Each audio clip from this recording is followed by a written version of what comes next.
record and screen share and do our video. Where is my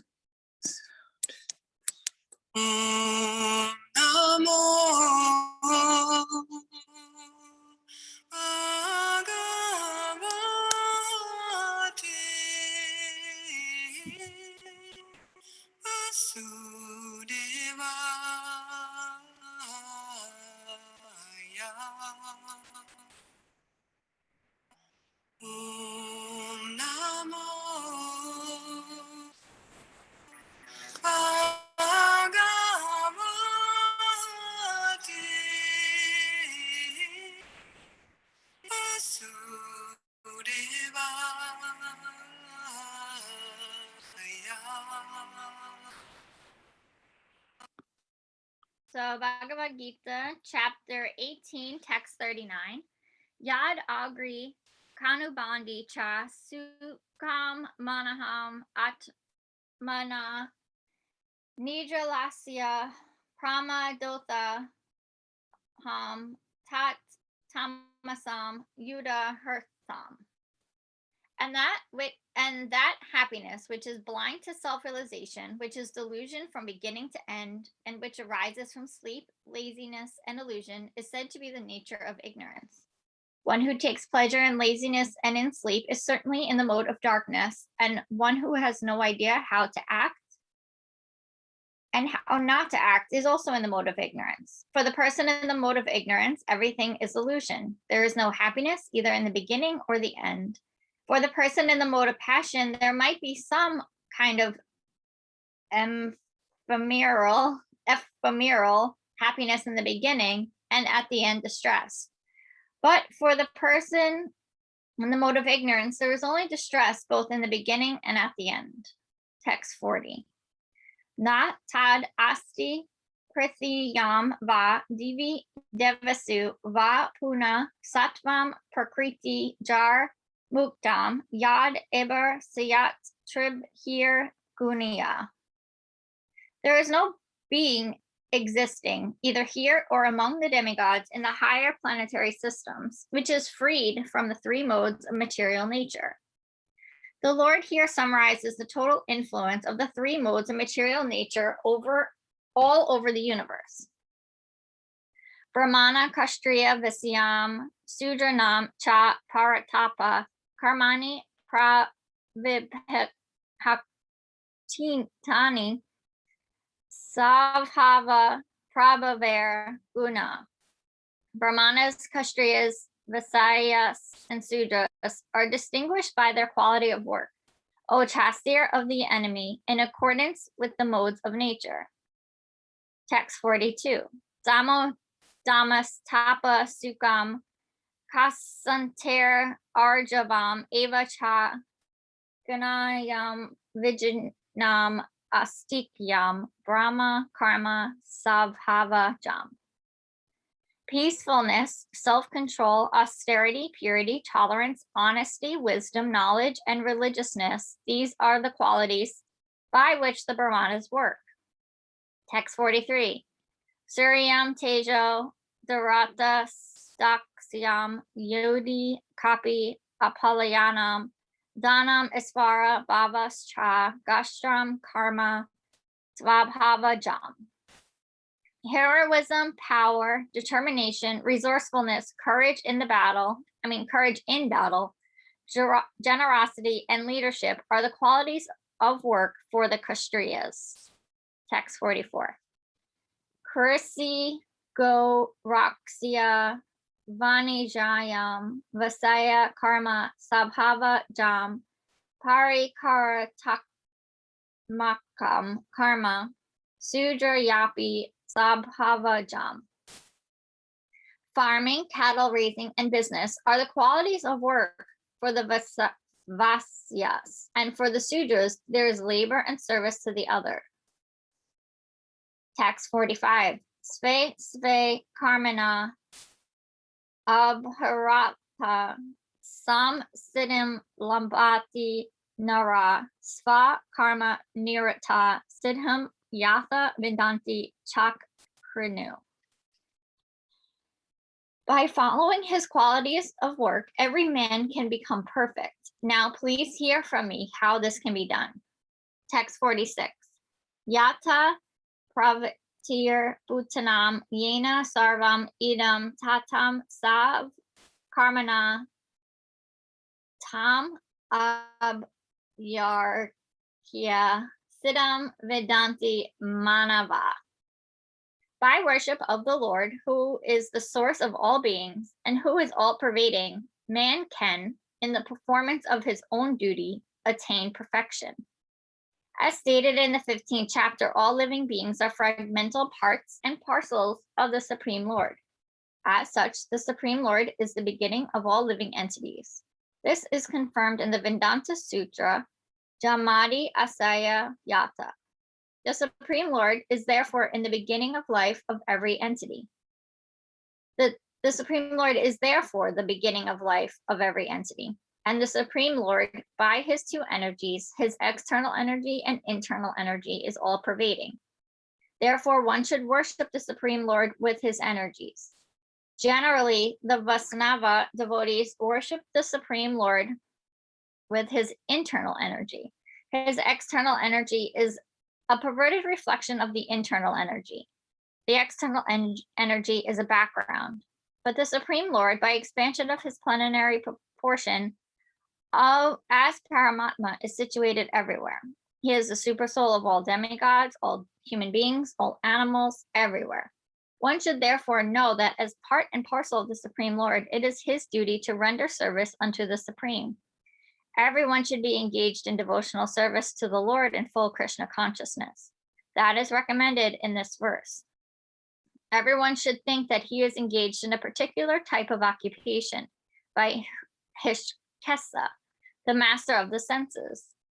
And by the result of his work in which one is engaged, the Supreme Personality of Godhead, Sri Krishna, should be worshipped.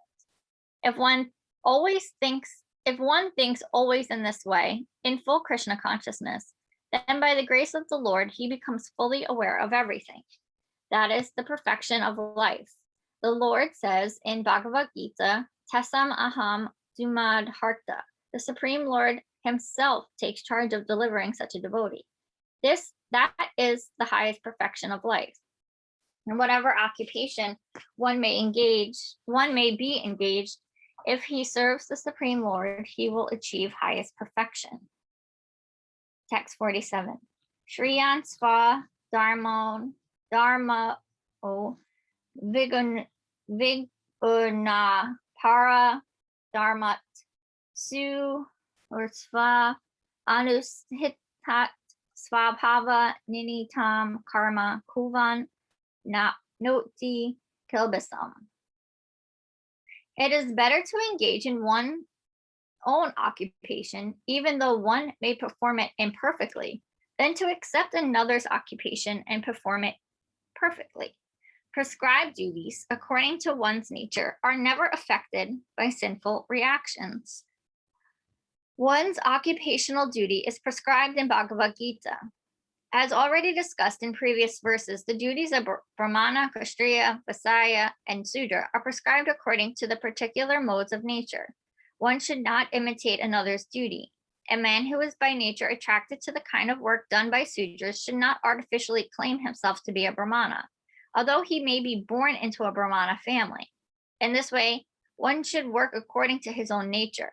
No work is abominable, if performed in the service of the Supreme Lord. The occupational duty of a Brahmana is certainly in the mode of goodness. But if a person is not by nature in the mode of goodness, he should not imitate the occupational duty of a Brahmana.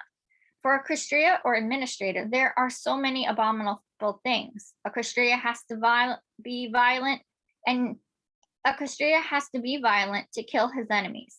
And sometimes a Kshatriya has to tell lies for the sake of diplomacy.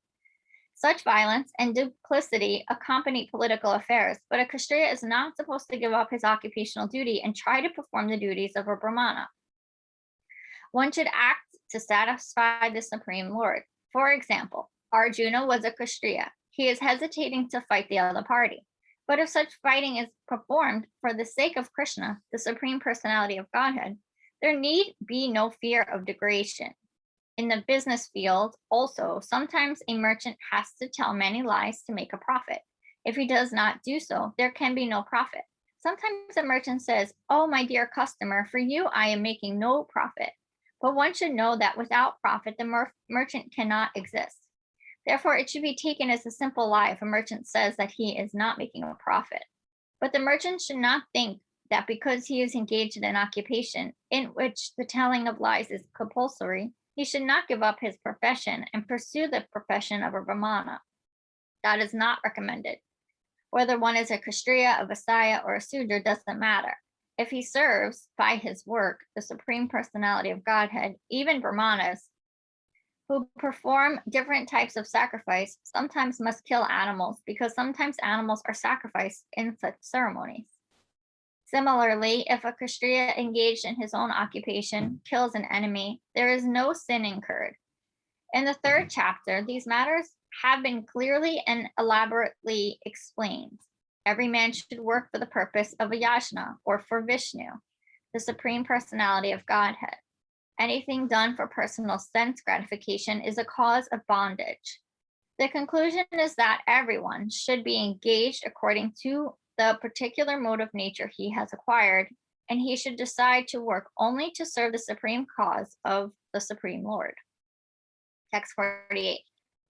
Sahajam karma kunteya sa dosam api na tayajet sarva ramba ha hai dosina dume nir averta. Every endeavor is covered by some sort of fault, just as a fire is covered by smoke. Therefore, one should not give up the work which is born of his nature, O son of Kunti, even if work is full of fault, even if such work is full of fault. In conditioned life, all work is contaminated by the material modes of nature. Even if one is a Brahmana, he has to perform sacrifices in which animal killing is necessary. Similarly, a Kshatriya, however pious he may be, has to fight enemies. He cannot avoid it. Similarly, a merchant, however pious he may be, must sometimes hide his profit to stay in business, or he may sometimes have to do business on the black market. These things are necessary. One cannot avoid them. Similarly, even though a man is a Sudra serving a bad master, he has to carry out the orders of the master, even though it should not be done. Despite these flaws, one should continue to carry out his prescribed duties, for they are born out of his own nature. A very nice example is given herein. Although fire is pure, there is smoke. Yet smoke does not make the fire impure. Even though there is smoke in the fire, fire is still considered to be the purest of all elements. If one prefers to give up the work of a Kshatriya and take up the occupation of a Brahmana, he is not assured that in the occupation of a Brahmana there are no unpleasant duties. One may then conclude that in the material world, no one can be completely free from the contamination of material nature. This example of fire and smoke is very appropriate in this connection. When in wintertime one takes a stone from the fire, sometimes smoke disturbs the eyes and other parts of the body. But still one must make use of the fire despite disturbing conditions. Similarly, one should not give up his natural occupation because there are some disturbing elements. Rather, one should be determined to serve the Supreme Lord by his occupational duty in Krishna consciousness. That is the perfectional point. When a particular type of occupation is performed for the sake of the Supreme Lord, all the defects in that particular occupation are purified. When the results of work are purified, when connected with devotional service, one becomes perfect in seeing the self within, and that is self-realization. Text 49. Asakta Buddha Sarvatra Jit Atma Vigata Spurha Naskarmya Siddham Paramam Sanya Dina Higa Chati. One can obtain the results of renunciation simply by self-control and by becoming unattached to material things and disregarding material enjoyments. That is the highest perfectional stage of renunciation. Real renunciation means that one should always think himself part and parcel of the Supreme Lord. Therefore, he has no right to enjoy the results of his work. Since he is part and parcel of the Supreme Lord, the results of his work must be enjoyed by the Supreme Lord. This is actually Krishna consciousness. The person acting in Krishna consciousness is really a sannyasi, one in the renounced order of life. By such mentality, one is satisfied because he is actually acting for the Supreme. Thus, he is not attached to anything material. He becomes accustomed to not taking pleasure in anything beyond the transcendental happiness derived from the service of the Lord. A sannyasi is supposed to be free from the reactions of his past activities, but a person who is in Krishna consciousness automatically attains this perfection without even accepting the so-called order of renunciation. This state of mind is called Yoga Ruda, or the perfectional stage of yoga, as confirmed in the 3rd chapter, Yastva Atma Ratir Eva Sayat. One who is satisfied in himself has no fear of any kind of reaction from his activity. Text 50.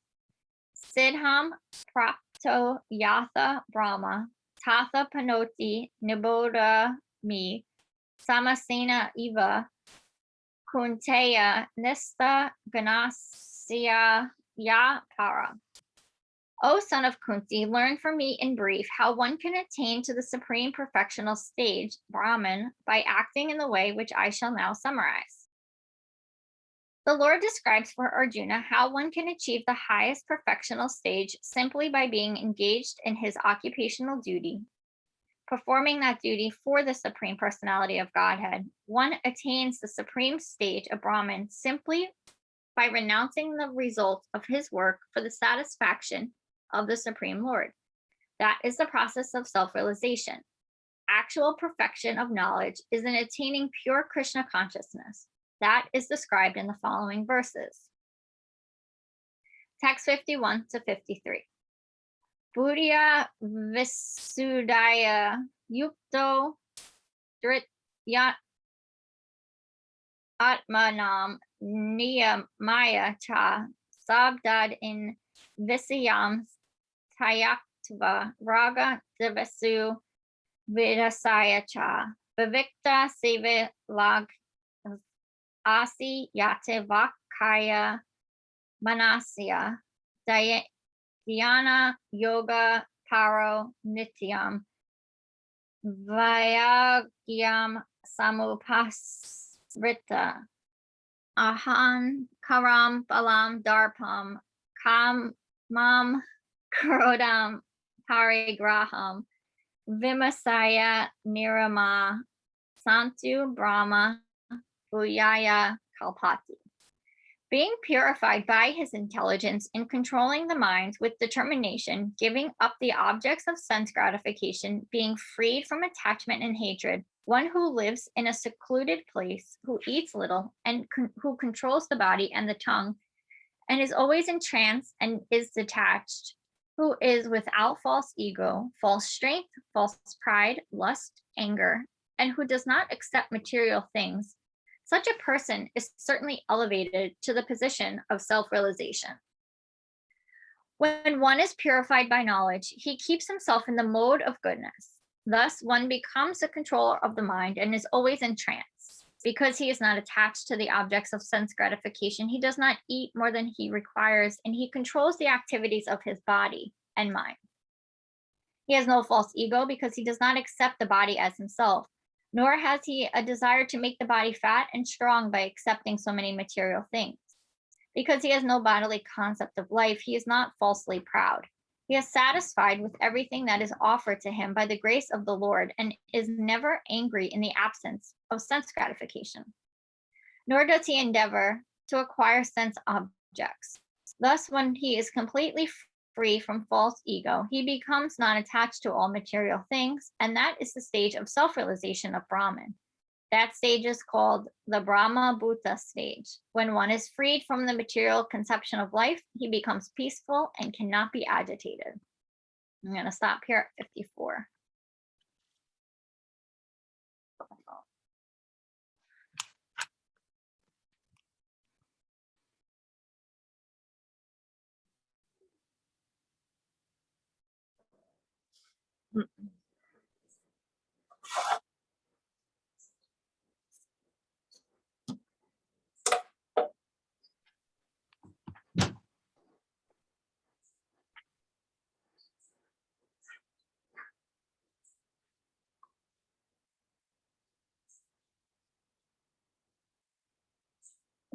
So it's Made me think of all the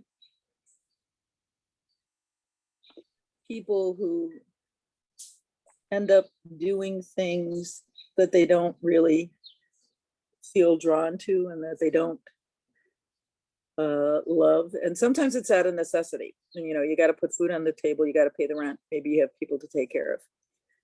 But sometimes it's out of expectations. So the kids who go to college who aren't ready or who never really were intended, it's just not what they do. And maybe they'd be better off doing one of the 20 gazillion other things that have relevance in society because they'd be happier and they do it well, So that was part of what I thought about. yeah, or like the cultures that the children are told what to do by the parents. Like they want their child to grow up to be a doctor and go to medical school and follow in their footsteps or whatever. Yeah. But that happens even in cultures where it's not so overt, like in ours. Oh yeah. So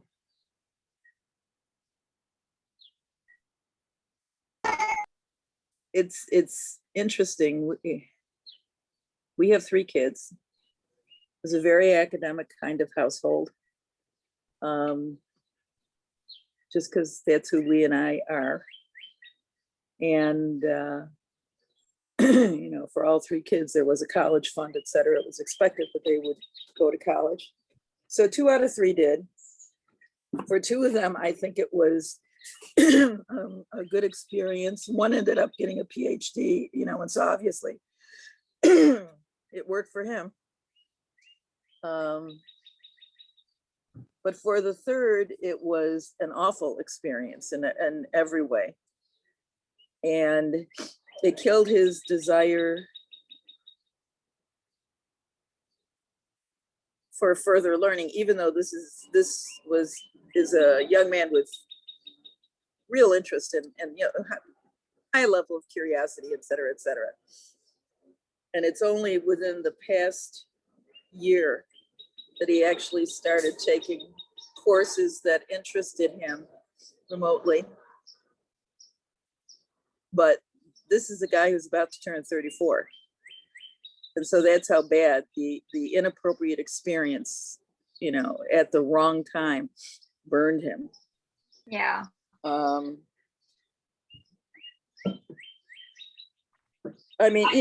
He survived it, but I think it was piled on to years of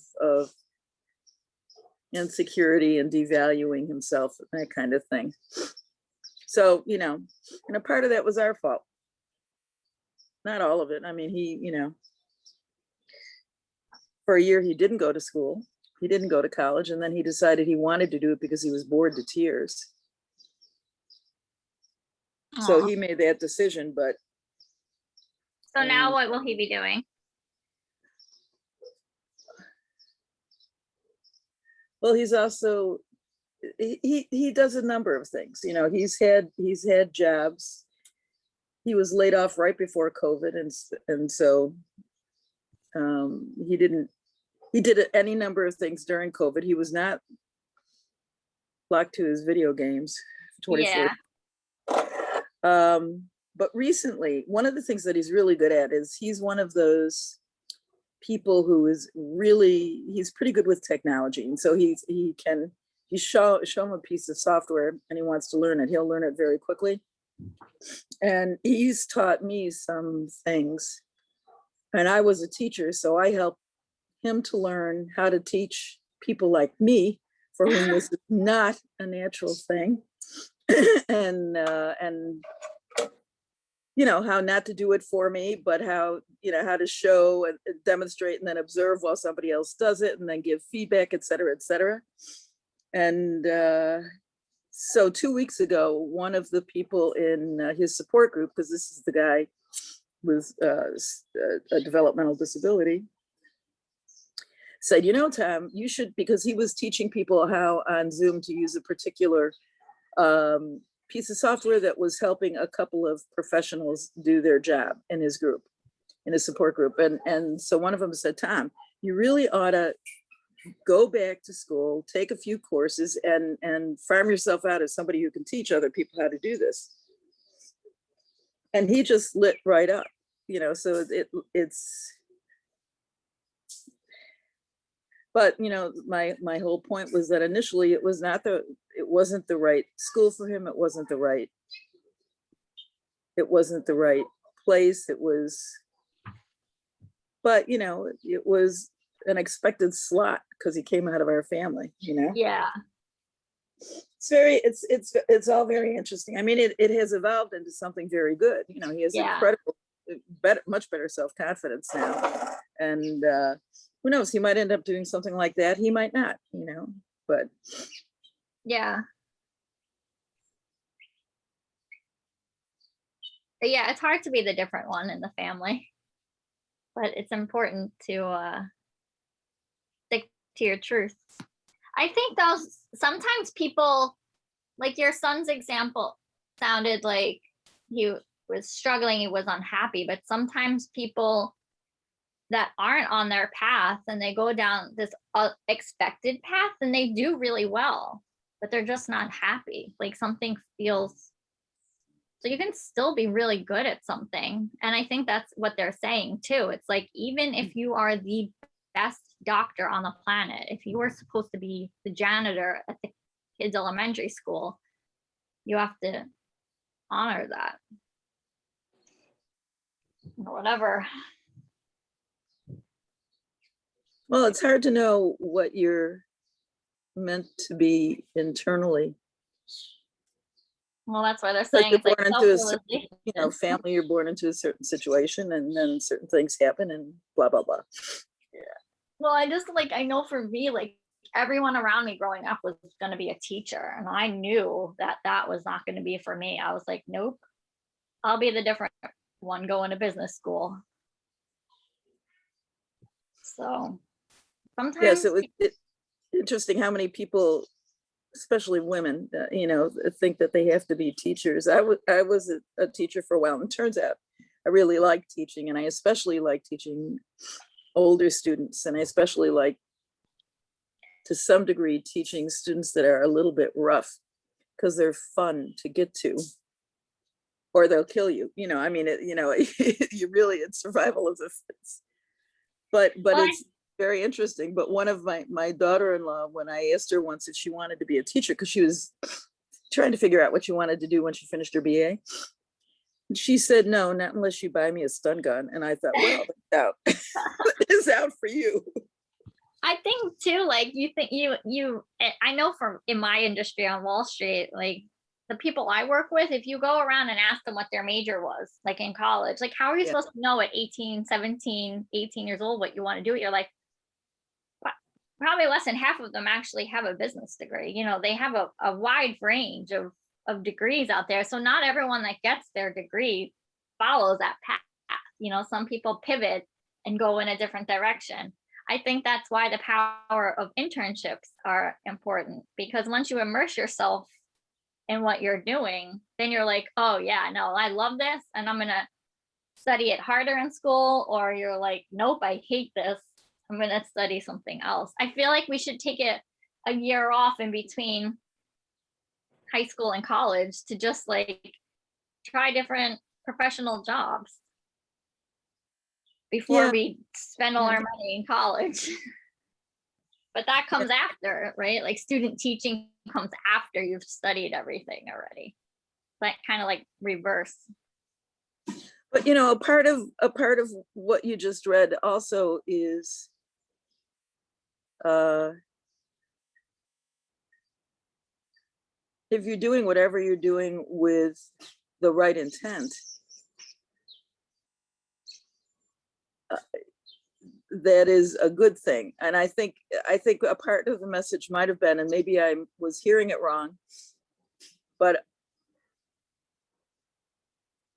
the reason why you should do whatever it is you're born to do, whatever that might be, and I have a feeling there's several options of things you're born to do, but the reason that you should do whatever it is you're born to do is because it allows you to do it with the right intent. It puts you in a situation where you could do it with the right intent. And it gives you more options for success in doing it with the right intent. I'm trying really hard to stay away from the class thing with this. Yeah. Because I still think there's a lot of that there, and I think it can be used for that and is used for that all the time. But if you look at the bright side of it, then it's really more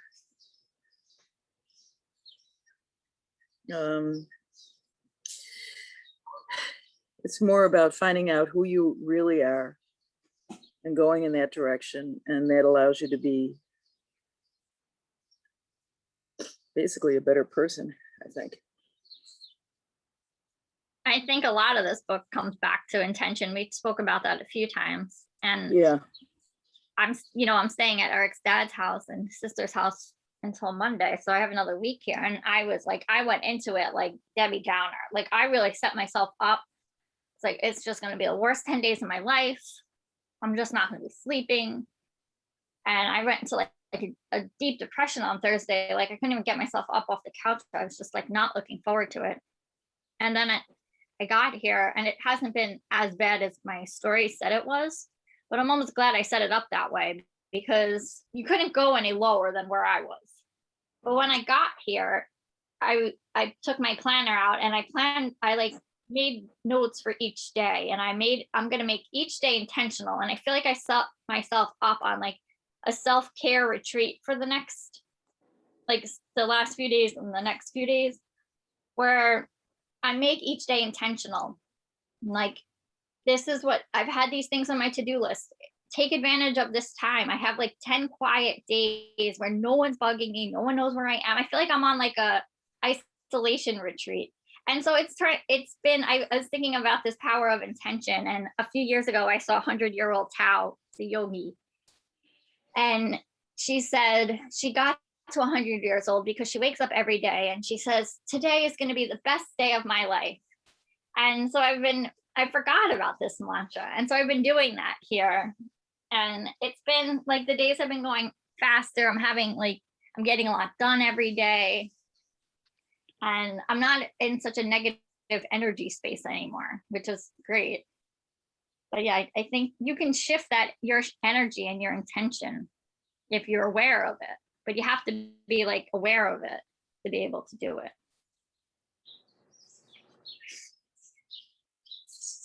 So, if you're aware of what, Pam? I was assuming something, and then I thought, no, maybe she didn't mean that. You said you can shift your energy and intention if you're aware of it. Aware of what? Like aware of where your energy is. Like I could have just kept that Thursday negative energy through today, but instead I was like, you know what? I'm feeling this negative energy. I have the tools to shift it. I can shift my like thoughts into this like power of like positive thinking type of thing. Like I can stay where I was on Thursday, and it's like depression, and just like be a blob on the couch, and that's fine. I'm not saying one's good and one's not good, but that's not where I wanted to be. And I was aware that's not where I wanted to be. I didn't want to feel like that. So I was able to switch it, which I was proud of myself. And now I'm getting like reading done. I'm listening to podcasts. I'm doing all these things that were just sitting on my to-do list. Instead of going back home in 10 days and really just being like miserable, not have gotten anything done, adding more stuff to the to-do list. Like I'm just trying to take advantage of my time here. Yeah, it's sort of like what Amanda said in the past, we're all on a plane flying to Hawaii. It's a really long flight, but there's a lot of different ways that you can do that flight. Yeah. Yeah. So. Well, All thank you for your explanation. right. I don't know if everyone's that aware, or I don't know if I was always that. I don't think I was always that aware. It's just like I would have to be like, oh, this is how I'm feeling. I guess I'm stuck with it, And sometimes you are, but sometimes you can change it. I think meditation helps with that. Yeah, I agree. I think it makes you more aware. I try to set like in my head the things that I want to accomplish for the day and the attitude that I want to have. Same thing. When I Yeah, meditate. so now each day has become intentional. Like I wake up and I'm like, today is the best day. This is what I want to work on today, whatever it is. And then the day goes on and I can I don't have to be so negative. Yeah, I think a lot of people butt against that idea because they don't realize the power that they have over their own minds, right? They think that they are their minds. And what you're saying about meditation, that it's like it changes the brain, so you become more powerful than the mind.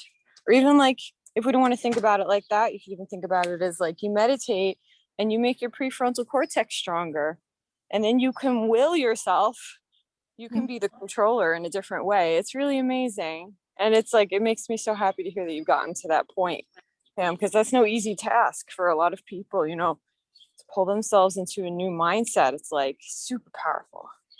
It's very cool. Yeah, I'm not saying it was easy work, but it's definitely like was worth it. I was just saying I'm proud of you. Thank you, Amanda. I'm proud of myself. I even said it to Eric. I'm like, I feel pretty proud of myself that I'm able to like get myself to this place. Because he knew I was honest about it, how I was feeling. You're pretty. Yeah. All right, so we'll do some breath work and we'll do our meditation so we can take control over our brains. Set our intention for the day. All right. Have a great day. Good luck at the dentist, Sue. Yeah. Thank you very much. I'm sure it'll be okay. My intention is that it's going to be great, fabulous. I'm going to get through it. Also, it's not till late afternoon, so I've got the whole day ahead of me. So this is good. Good. All right. All right, so we'll sit up nice and tall. Take a few rounds of nostril breath in through the nose, out through the nose.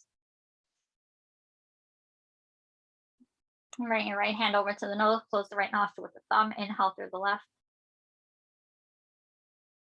Close left, exhale right. Inhale right. Close right, exhale left. Inhale left. Close left, exhale right. Inhale right. Close right, exhale left. Few more rounds on your own breath.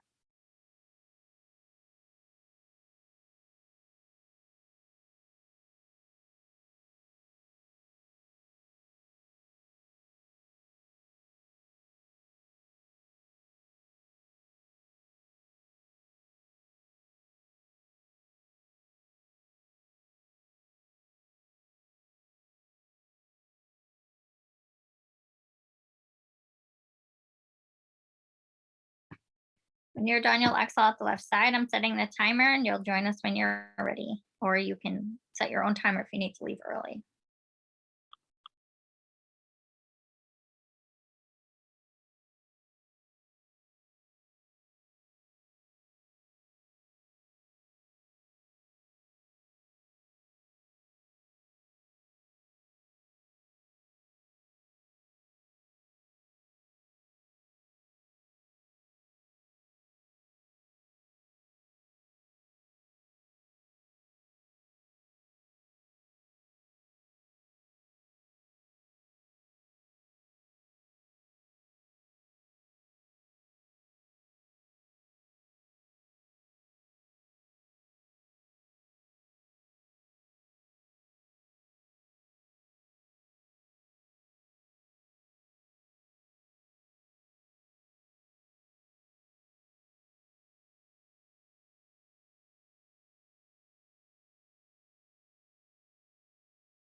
bringing your hands to your heart center.